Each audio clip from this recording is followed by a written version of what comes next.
I'm gonna be telling you about the craziest swords in each sea in Blox Fruits, and these swords keep getting crazier and crazier as we go on, so make sure you watch all the way till the end. Okay, so the first crazy sword that I got on the list is called the Bento, and I'm sure a lot of you have already heard about this. It's a legendary sword and it costs a total of 1 million belly to buy, and you can buy from an NPC who's called the Master Sword Dealer. And this guy's located at Skylands, and you have to be at least level 250 to buy it. You can also upgrade it to grade 2, which takes 50 metal scraps, 12 angel wings, 10 magma rocks, and this increases the weapon's damage by a whopping 25%. Okay, so let's talk about the V2 abilities. The first V2 ability is called Windbreaker, and this is the Z ability with a 50 mastery requirement. And for this one, you launch 3 flying spears in the direction of your cursor, and it deals a butt ton of damage to your enemy, pushing them back. Next ability is called Quake Spear, and this is the X ability of the sword, and it has a 150 mastery requirement. For this one, you basically just create a huge air ball and get sent flying in the direction of your cursor, and if it actually ends up hitting someone, it actually locks them in place and just creates a pretty tiny explosion. Overall, really good things about the sword is that it has high damage, it's good for grinding because it has multi-target skills and good AoE damage, and also pretty low mastery requirements, so it kind of makes it perfect for the first sea. The Windbreaker ability has decent range, and the Quake Spear ability, it can be used to trap players. Unfortunately, it is not a hybrid sword, so it's only good for grinding. When it comes to PvP, I'm not really sure if you should be using this because its abilities are not suited for that, but I guess the trapping ability is pretty decent. But anyways, let's head over to the next sword.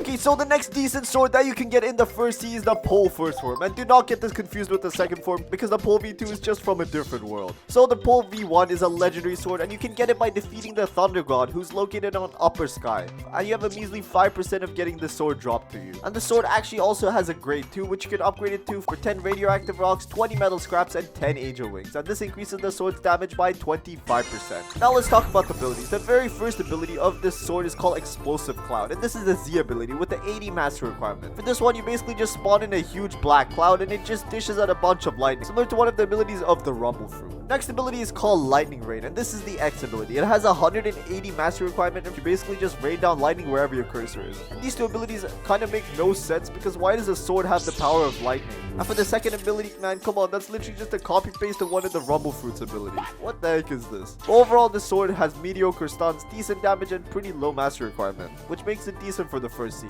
And I definitely recommend getting your hands on that. It's really good for PvP and pretty decent for grinding as well. Okay, now this next sword I got on the list is still a first sea sword, but it's actually a sword that does the most damage out of any sword in the whole game. The Saber. It's a legendary sword, and the way you get it is by defeating the Saber expert, and he has a 100% chance of dropping it. To unlock the V2, you have to earn 1 million bounty or honor, and you have to kill another player that has a similar level to you. Pretty easy to do, so you should have no trouble unlocking the V2. You need 5 radioactive rocks, 10 metal scraps, and 10 magma rocks, but unlike the previous two swords, this only increases the damage by 15%, which is still really good. But anyways, let's talk about the abilities. The very first ability is called Deadly Rush with a 50 mastery requirement. For this one, you just send forward a huge bunch of sword strikes, and they dish out a decent amount of damage. Next ability is called Triple Slash, and this is the X ability with a 125 mastery requirement. You just shoot forward a gush of sword energy, and it looks pretty cool and way better than the version 1 ability. Overall, this sword has really good damage, literally the best in the whole game. It has decent hitbox on its attacks, and you can literally get this sword as soon as you're level 200. And since you can get it so early, it's a very good starter weapon. But some bad things I would say about this sword is that it does not break instinct, even though it does a lot of damage. But fighting against someone with observation are very low, and also has pretty low travel potential compared to other swords. Since it's the most harmful sword in the game, I'm gonna give this an S tier for the first sea. Let's head over to the next one. Okay, so now heading on to the second sea, the first crazy sword I got here is a Wado, and this is a legendary sword, and you can get it from the legendary sword dealer for a whopping 2 million belly. And this sword does have a grade 2, which you can upgrade to for 8 mystic droplets and 10 leather, and increases the damage by 15%. The very first ability of this sword is Continuous Slashing. This is the Z ability, and it has a 150 mastery requirement. You basically just dish out a bunch of rapid slashes if your enemy's next to you, and if they're far away, well, too bad, the range is pretty short. But if you do get them locked in, then they cannot leave until you finish doing all the damage. The next ability is the X ability, and this one is called Scatter Shot with a 300 mastery requirement. You kind of just shoot a bunch of mini bursts from your sword, and they scatter all over the place, and if you end up hitting your enemy, good job. Because it's kind of RNG. But overall, this sword is really good. It has really high damage, and it's one of the best swords for grinding and PvP in the second sea, and that makes it a hybrid sword. The Z ability has good stuns and decent knockback, and the Scatter Shot ability is good for combos, and it has decent range. But some bad things I would say is that it's a pretty bad sword for PvP compared to the third sea swords. But if you're still in the second sea, then using this sword should be absolutely no problem. Alright, next up we got Sadi. And this is a legendary sword, and you get it from the exact same NPC as the sword before, the legendary sword dealer, for the same price, 2 million belly.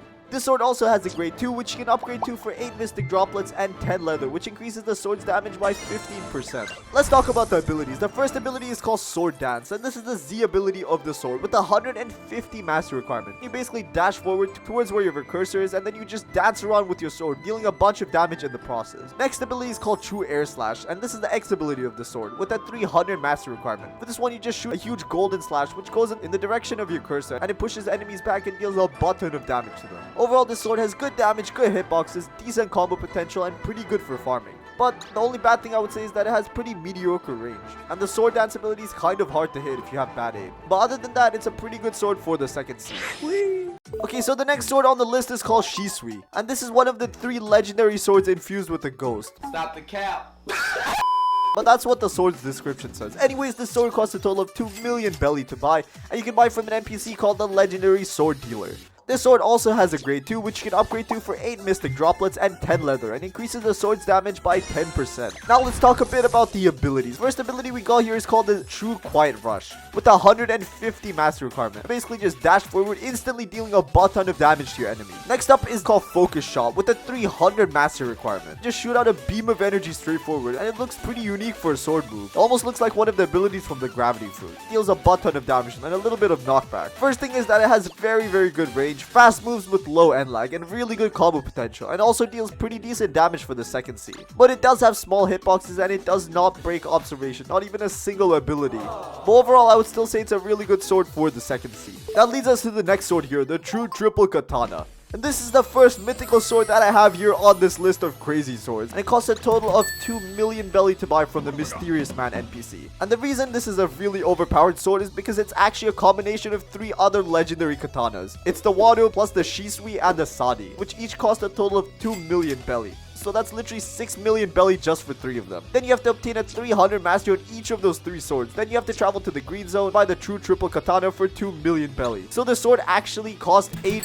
million belly. Damn, that's more expensive than the costliest fruit. This sword also has a grade 2, which you can upgrade to for 5 dragon scales, 20 mystic droplets, and 50 leather. Now let's talk about the abilities. The very first ability we got here is the Wolf Fang Rush with a 150 mastery requirement. Kinda exactly what it sounds like. You just dash forward and you deal a butt ton of damage to your enemy all in one strike. And it also stuns your enemy for a decent amount of time, so this gives you time to use the second ability on them, Dragon Hurricane. This is the X ability of the sword with a 350 mastery requirement. You basically just spawn in a Dragon Hurricane, just like the name states. And this hurricane actually traps players in them and does not let them get out, and deals a butt ton of damage to them, hitting them multiple times. Good things about this sword is that it's great for grinding, and both moves have little to no knockback. Really good for raids because of its large hitboxes and very high damage per click. So you can literally just spam people and kill them. The Z ability has decent mobility and it briefly stuns as well. It also drains observation fast, gives them -3 dodges. The cons of this sword, I would say, is that how difficult it is to get. Man, you literally have to pay 8 million belly and you need to get your hands on 3 different swords. Pretty much the only thing I can think of. It's just very expensive. If you end up getting this, you'll literally be undefeated. Well, in the second C, that is. Let's head over to the third C.